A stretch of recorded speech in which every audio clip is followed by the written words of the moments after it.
तर आपल्या सर्वांचे लाडके नेते महाराष्ट्र राज्याचे कृषी मंत्री माननीय नामदार श्री धनंजयजी मुंडे साहेब हमेशा सलामत रहे तेरा हो क्या बयां खुशाने हिंदुस्तान मेरी जान। लोकसभेच्या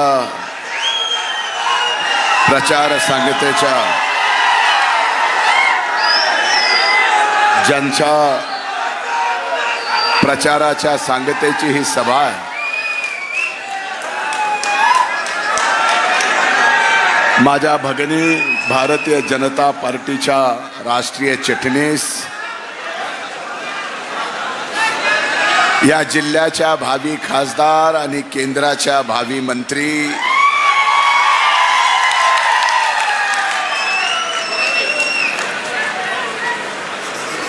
पंकजाताई मुंडे यांच्या प्रचाराच्या निमित्तानं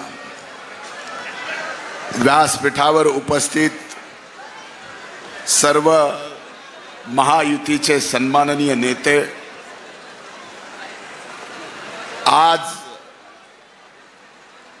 पंकजाताईंना प्रत्यक्ष या बीड जिल्ह्याच्या मातीत येऊन ज्यांनी आशीर्वाद दिले आणि त्यांना परत सूर्य मावळायच्या अगोदर पुण्याला पोहोचायचं होतं, ते युगपुरुष छत्रपती शिवाजी महाराजांचे 13वे वंशज छत्रपती उदयनराजेंनी या ठिकाणी आले।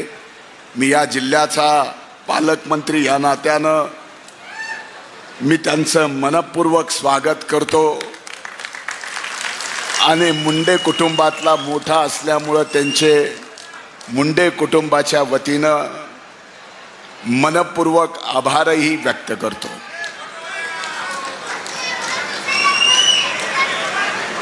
बावीस बॉल राहिलेत,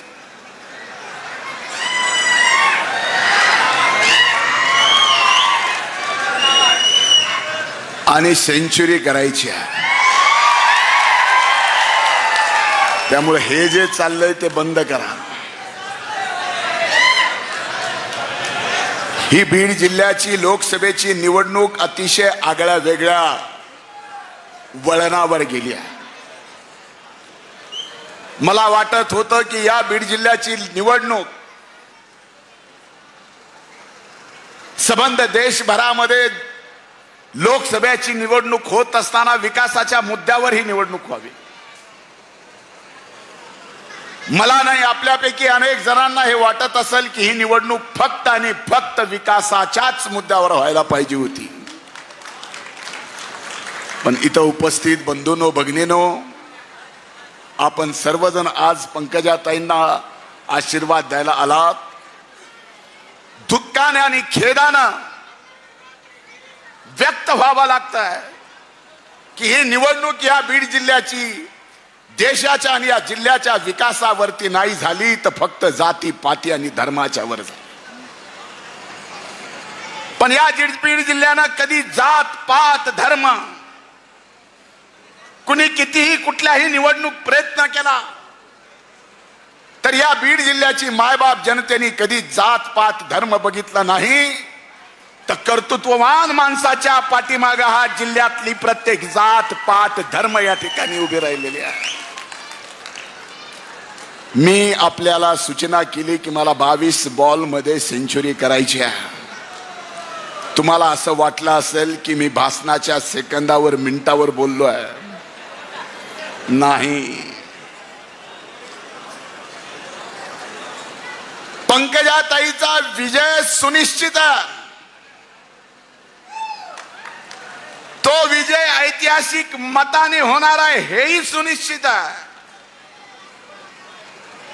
पण त्या ऐतिहासिक मतामध्ये सर्वाधिक ऐतिहासिक मताधिक्य हे परळी विधानसभा मतदारसंघाचं असलं पाहिजे।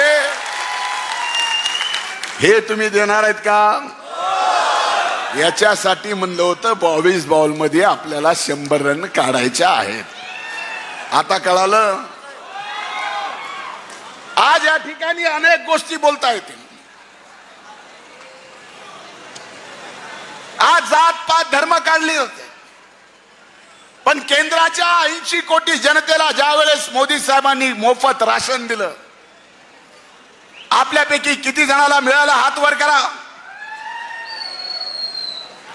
ज्याला राशन मिळालं त्याची जात पात धर्म केंद्राने काढली. शेतकऱ्याला आपल्या खात्यावर 6,000 रुपये मिळाले, आपल्यापैकी किती जणाला मिळाले हात वर करा. जात पात धर्म काढली. मग इथं मात्र मतदान देताना जात पात धर्म येते कुठून? कशासाठी? हे आज नाही, 2009 ला आत्ता ज्या सोशल मीडियावरती काही घोषणा येत आहेत आपल्या विरोधात, स्वर्गीय मुंडे साहेब पहिल्यांदा लोकसभेला उभे राहिले त्यावेळेसही याच घोषणा होत्या.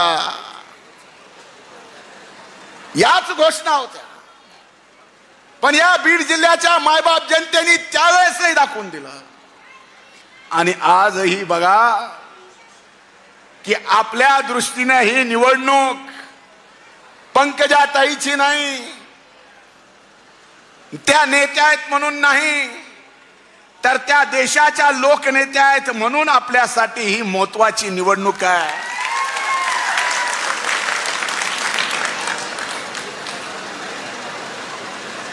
आम्ही प्रारब्ध भोगला, एकमेकाच्या विरोधात लढलो, पण व्यासपीठावर बसलेलो असताना एक क्षण मला आठवला. तो क्षण होता ताई तुमच्या 2009चा विधानसभेचा उमेदवारी अर्ज दाखल करायचा. आज तो क्षण तोही माझ्या दृष्टीने आनंदाचा होता. जीप वर उभा राहून पंकजाताई तुम आगे बढ़ो, हम तुम्हारे साथ है म्हणणार आहोत. आज तुम्ही देशाच्या सार्वभौम सभागृहात जाताय, हा भाऊ पुन्हा तुमच्या पाठीमागे आहे. पंकजाताई तुम आगे बढ़ो, हम तुम्हारे साथ. आज स्वर्गीय मुंडे साहेब नाही, स्वर्गीय अण्णा नाही. स्वाभाविक आहे, कुटुंबातला मोठा म्हणून जबाबदारी माझ्यावर आहे. जिल्ह्याचा पालकमंत्री म्हणून माझ्यावर आहे. माझे हात जोडून कळकळीची आपल्याला विनंती आहे. गावामध्ये गटातटाचे राजकारण इतक्या दिवस होतं, आता गटातटाचा राजकारणाचा विषय नाही, ही निवडणूक लोकसभेची आहे. आज सगळ्यात महत्वाची जबाबदारी या निवडणुकीची माझ्या खांद्यावर आहे. ती फक्त विजयाची नाही, तर दिल्लीला दाखवून द्यायचं आहे की एकदा बीड जिल्ह्याने ठरवलं तर ऐतिहासिक विजय या ठिकाणी देतो. ताई प्रारब्ध आपण दोघांनी भोगला. तो प्रारब्ध भोगत असताना देवाने सुद्धा आपल्या दोघांकडून चांगल्या गोष्टी घडवून दिल्या. स्वर्गीय मुंडे साहेब नसताना तुम्ही या ठिकाणी 10 वर्ष प्रीतमताईंना खासदार केलं, आपण मंत्री होतात, या जिल्ह्याचा विकास केला. विकास तुमच्या हाताने झाला. प्रारब्ध मीही भोगलं, तुम्ही भोगत असताना तुम्हीही एक नेतृत्वाची फळी तयार केली. मीही प्रारब्ध भोगत असताना मी सुद्धा एक नेतृत्वाची फळी तयार केली. आणि आनंदाचा क्षण आज इथं एवढाच आहे की ही सगळी नेतृत्वाची फळी इथं सगळीकडे बघितलं तर ताई आज तुमच्यासाठी, तुमच्या विजयासाठी पूर्णपणाने एकवटली आहे. किती हो आमच्या ताईची भीती, किती हो आमच्या ताईची भीती.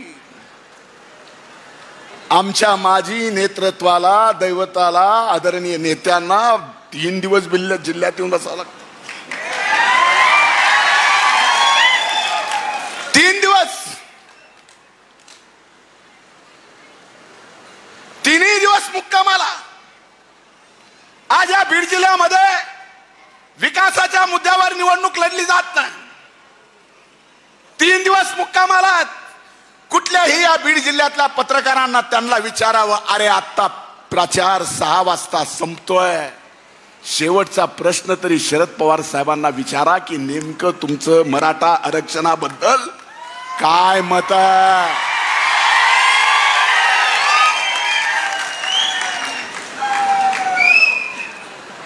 आरक्षणाच्या पाठीमागे राहून राजकारण करायचं. अरे आता आरक्षणाचा मुद्दा राहिलाच नाही. निजामकाली दस्ताप्रमाणे प्रमाणपत्र द्यायचे होते, दिले. 10% आरक्षण विशेष अधिवेशन बोलून कायदा करायचा होता, केला. तो टिकवायचा होता, टिकला. सगळा सोयऱ्याचा विषय होता, त्याचं जाहीर प्रकटन काढलं. मग राहिलं काय? अरे ज्या दिवशी कुणबीचं प्रमाणपत्र मिळायचा निर्णय सरकारने घेतला, त्याच्या दुसऱ्या दिवशी आपल्या विरोधातल्या बहुरंगानं पहिलं प्रमाणपत्र त्याने घेतलं. पहिलं प्रमाणपत्र घेतलं. ताई तुम्ही म्हणला सगळे विचारतात, पण ह्यांनी पहिलं प्रमाणपत्र कशासाठी घेतलं? तर केजच्या खरेदी विक्री संघाच्या निवडणुकीत इतर मागासवर्गीय मतदारसंघात त्या प्रमाणपत्रावरती अर्ज दाखल करायचा होता. मग आता तुम्ही काय झालात?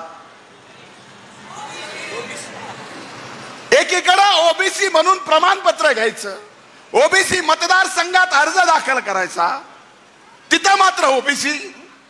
लोकसभेच्या निवडणुकीला काय? असं कसं राजकारण आपण समजून सांगाल? अरे आज छत्रपती शिवाजी महाराजांचं आपण सर्वांनी इथं दर्शन घेतलंय.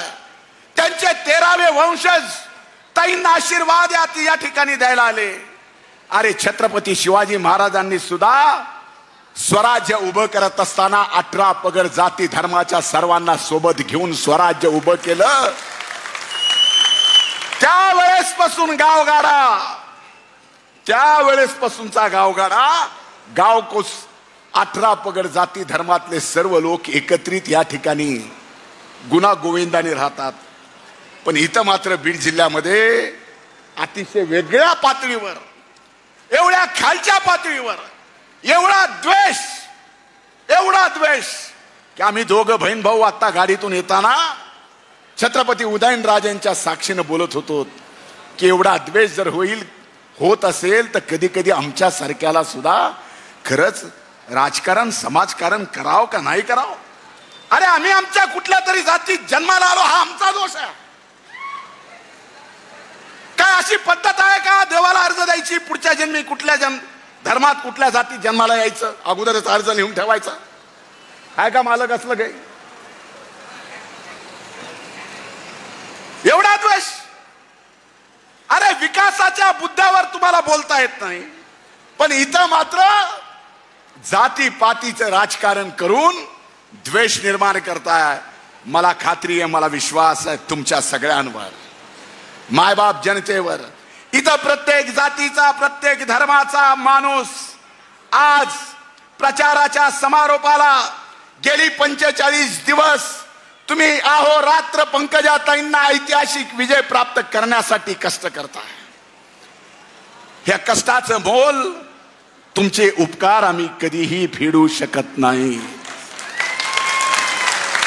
आमच्यावर तुम्ही एवढा प्रेम केलाय की त्या प्रेमाची परतफेड आम्ही आमच्या अंगावरच्या कातड्याची जोडी करून जरी तुम्हाला घातली तरी ती फिटू शकत नाही.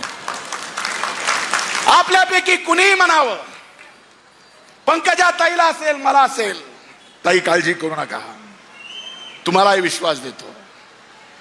माझ्यासाठी राजकारण आचारसंहिता लागली त्या दिवशी चालू झालं आणि मतदान संपलं की त्या दिवशी बंद झालं.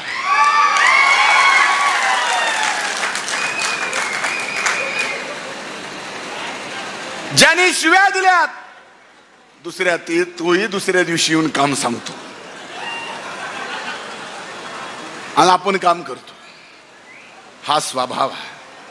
पण ह्या सगळ्या गोष्टीमध्ये आपण एक विचार केला पाहिजे. तुमचा माझा काय स्वाभिमान आहे? मी असेल, पंकजाताईने असेल, प्रीतमताईने असेल, इथं व्यासपीठावर बसलेला अनेक मान्यवर असेल, ह्या निवडणुकीमध्ये फक्त आम्ही एखाद्या फलाण्या जातीत जन्माला आलो म्हणून विरोध करायचा? अरे आज तुमच्यापैकी अनेक जणांचे सामाजिक प्रश्न सोडवले असतील, आम्ही व्यक्तिगत प्रश्न सोडवले असतील, कुणाचं कर्ज फेडलं असेल, कुणाला कर्ज दिलं असेल, कुणाचा दवाखाना बघितला असेल, कुणाचं घरातलं भांडण मिटवलं असेल. एवढंच नाही, टंचाईच्या काळात दरवाजाला वाजून आपल्या सर्व सहकारांनी पिण्याचं पाणी पाजायचं काम केलं असेल. नाही तर कोविडच्या काळात रेमडेसिवीरचं इंजेक्शन देण्यापासून ते सकाळच्या नाश्त्यापासून, दुपारच्या जेवणापासून, रात्रीच्या जेवणापर्यंत या परळी विधानसभा मतदारसंघातल्या मायबाप जनतेची सेवा केली. ते सेवा करत असताना आम्ही कधी जात पात धर्म पाहिला? एकीकडे मागासवर्गीय समाजाला म्हणायचं संविधान बदलणार आहेत. चापकी बार 400 पार हो गया कि संविधान बदल देंगे. जोपर्यंत सूर्य चंद्र आहे तोपर्यंत संविधान कुणीही परमपूजनीय बाबासाहेबांचं बदलू शकत नाही. त्यामुळं तुम्ही त्या बाबतीत कधीच मनात सुद्धा विचार आणू नका. और मेरे कौम के सभी भाई और बहनों को हाथ जोड़ के आप सबसे गुजारिश है, हर बार जब जब कौम की इज्जत का सवाल आया, कौम को मदद करने का सवाल आया, आपने भी मुझसे प्यार किया, मैंने भी उतना प्यार किया. पिछले 22 साल से आपको गले से गले लगा के ईद की मुबारकबाद देता हूं. तब सिर्फ बात गले से गले लगाने की नहीं होती है, तब मैं अपनी रूह आपके दिल में छोड़ता हूं और मेरी रूह आपके दिल में छोड़ता हूं. इसलिए भाइयों, यहां से सोचोगे तो कुछ अलग लगेगा, दिल में तो आपके पंकजाताई और हम ही हैं. तो यहां से मत सोचो, दिल से सोचो. इस चुनाव में मुझे कुछ पता चला, इस्माइल भाई यहाँ हैं, जावेद भाई, शकील भाई, हाँ, अजीज भाई है, सब है, अयूब भाई है, अल्ताफ, सभी, सबसे मेरी गुजारिश है, मेरे घर की इज्जत है, अपने गांव की इज्जत है, अपने कौम की इज्जत है कि नहीं? मुझे कहा गया कि यहां पे कोई ऐसा उम्मीदवार खड़ा करो, मैंने बोला नहीं. अगर कौम मुझ पे भरोसा करती है तो मुझे भी उस कौम पे भरोसा है और उस भरोसे की बात करता हूं, वो भी वोट करेगा. म्हणून हात जोडून माझी आपल्याला विनंती आहे, ही जात पात पंथाच्या पलीकडची, धर्माच्या पलीकडची विकासाची निवडणूक आहे. अरे आपण स्वप्न बघतोय, एकीकडे परळीहून बीड मार्गे, नगर मार्गे मुंबईला रेल्वेने जाण्याचं जे प्रीतमताईंनी स्वप्न पूर्ण केलं, आज मला सांगा आपल्याला काय मिळालं म्हणून चर्चा आपण करतोय. विरोधक टीका करतायत की या बहीण भावाने काय केलं. मी केजला म्हणलं की ताई मंत्री असताना PMGSYचे, CMGSYचे, CRFचे जेवढे कामं निघाले त्याच्यातले अर्धे कामं फक्त भौरंगाच्याच कॉन्ट्रॅक्टरला आहेत. आमच्या काळातही तसंच आहे. आणि तो म्हणतोय विकास झाला नाही. अरे मग तुला गुत्तेदारी कशी मिळाली? सरळ प्रश्न आहे, सीधा सवाल आहे. आता काही जण म्हणले की या बीड जिल्ह्यातली परळीची मक्तेदारी संपणार आहे. आमची काय मक्तेदारी आहे? आता समारोपाच्या सभेत अरे परळीची मक्तेदारी धनंजय मुंडे आणि पंकजाताई मुंडे नाही, प्रीतमताई नाही. परळी म्हणजे प्रभू वैद्यनाथ आहे. परळी म्हणजे पंचम द्वादश ज्योतिर्लिंग आहे. परळी म्हणजे तुम्ही आहात. परळी म्हणजे ही मायबाप जनता आहे. आम्ही परळीत आणि बीड जिल्ह्यात कधीही फरक केला नाही ना कधी आम्ही करणार. विकास सर्व जिल्ह्याचा होणार आहे. अरे जर तिसऱ्यांदा आज संबंध देश जर म्हणतोय की पुन्हा प्रधानमंत्री कोण होणार?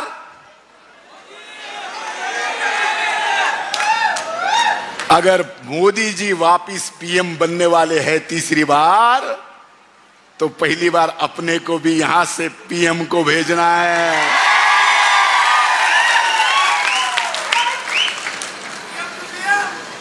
डीएम की जब आएगी तब आएगी, देख लेंगे।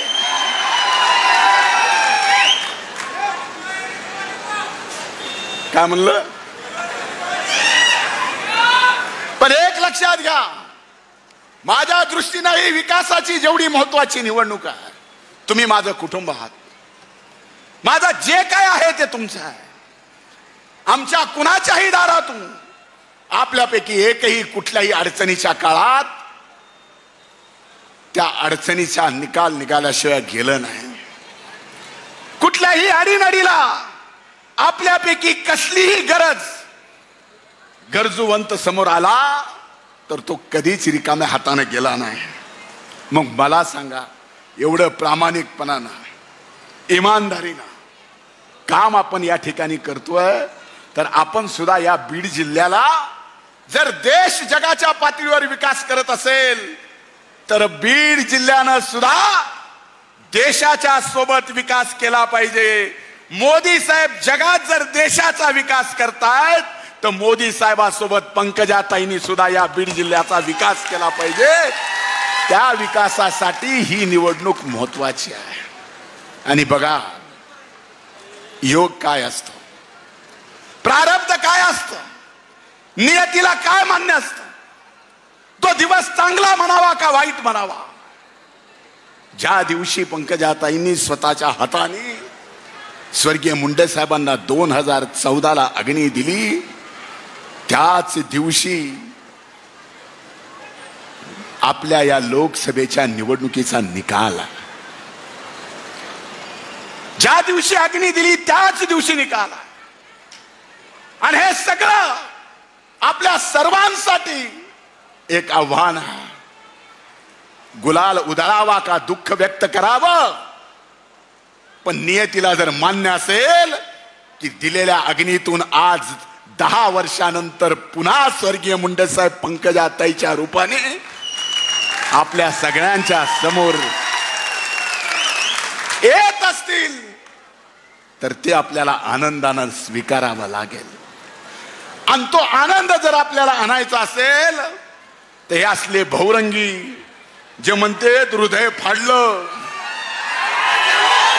की एकीकडे धनंजय मुंडे आणि दुसरीकडे अजित दादा, आणि गड्यानं 6 महिन्यात हृदयाचं प्रत्यारोपण केलं. जसं किडनी बदलतं तसं हृदयच बदलून टाकलं. पण तुम्ही काळजी करू नका, एखादी केस झाली तर होऊ द्या, काय फरक पडत नाही. लय मोठ्यात आणखीन एक सही, इथून खालून वरून 4-5 मला घड्याळ दाखवले. तारा मला घड्याळ पक्की माहिती आहे, पण आता विषय कमळाचा आहे. म्हणून हात जोडून कळकळीची विनंती आहे, गावात मतभेद असतील, गावात गटतट असतील, गावात 2 पार्ट्या असतील, एकमेकाच्या विरोधात मागच्या 10-12 वर्षापूर्वी आपण लढलो असू, काही केलं असू, पण आता मात्र ती गटातटाची निवडणूक नाही. आता मात्र ती ग्रामपंचायतीची नाही, पंचायत समितीची नाही, जिल्हा परिषदेची नाही, नगरपालिकेची नाही, विधानसभेची सुद्धा नाही. ही निवडणूक आपल्या अस्तित्वाची, अस्मितेची, स्वाभिमानाची आहे. आणि स्वर्गीय मुंडे साहेबांना 4 तारखेला त्यांच्या पुण्यतिथीच्या निमित्तानं सर्व भरभरून त्याची 13 तारखेला परतफेड करायची. आपल्याला आपली लेख अनुक्रमांक, आपली लेख पंकजाताई गोपीनाथ मुंडे, कमळ, त्याच्या समोरचं बटन दाबून पंकजाताईंना आपल्या परळी विधानसभा मतदारसंघातून बीड जिल्ह्यातून ऐतिहासिक मदत मिळणार आहे. पण परळीत नंबर 1 लीड कुठली, बीड जिल्ह्यात नंबर 1 लीड कुठली. त्यामुळे पंकजाताई तुम आगे बढ़ो. खूप खूप धन्यवाद. जय हिंद, जय महाराष्ट्र.